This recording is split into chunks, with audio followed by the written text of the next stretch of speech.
Alright everyone, you see back here at home, and the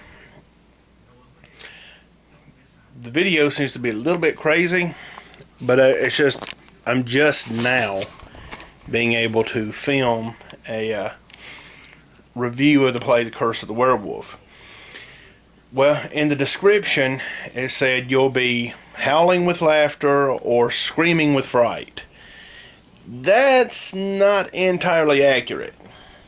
More like if you go into it wanting or expecting a horror play, it was, or if you went into it expecting that, it was kind of disappointing. Kind of disappointing simply because that it's not really horror, it's more comedy. If you're expecting comedy, you'll be very pleasantly surprised. It was pretty good.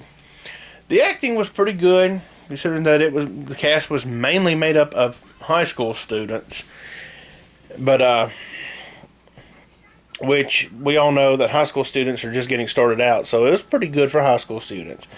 If you go in expecting high school students, then you're not going to be disappointed either. The humor was very, very reminiscent to Red Skelton. So if you know anything about Red Skelton, you kind of know what to look for. And so that's just pretty much about the play itself. I mean, it was pretty good. I mean, it wasn't the best, but it certainly wasn't the worst that I've ever seen. The Lizzie Borden play was very, very good when we saw it, and so that one I'll rank 9 out of 10. This one I'm going to give it a rank maybe at the worst a 6 and at the best a 7 out of 10. And partially I'm a little bit biased on that because we're getting closer to Halloween. We are in the last week of October now because today is Sunday, when I'm able to, the Sunday after we got back from the trip that I'm filming this review. And so I'm amped up for horror. Not comedy, but horror. And so the story was pretty solid. It kind of reminds me of Warm Bodies a little bit. You know, if you go back and watch the movie Warm Bodies, it's a zombie movie, but it's not a scary zombie movie. It's not really horror. It's a romantic zombie movie. Well, this is more of a comedy about a werewolf. So, anyway, it's pretty good. I suggest you check it out. But if you're interested in it, check it out.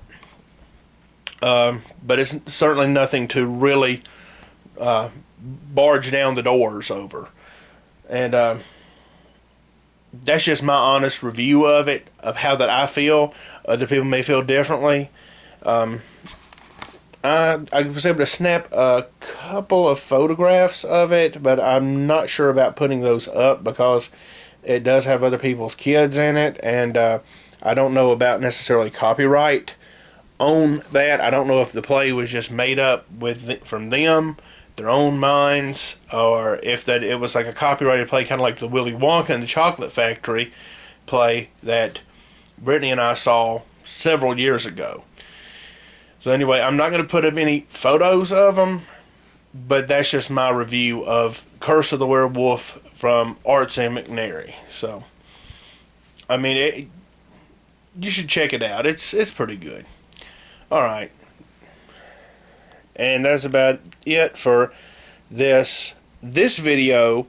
And I'm going to also include this video in the much larger video of our trip, our overnight stay in McNairy County, in Adamsville with the Buford Pusser Museum. And so that's going to be it for this section of that video. So anyway, this is Will from Junk Friends, and I will see y'all later.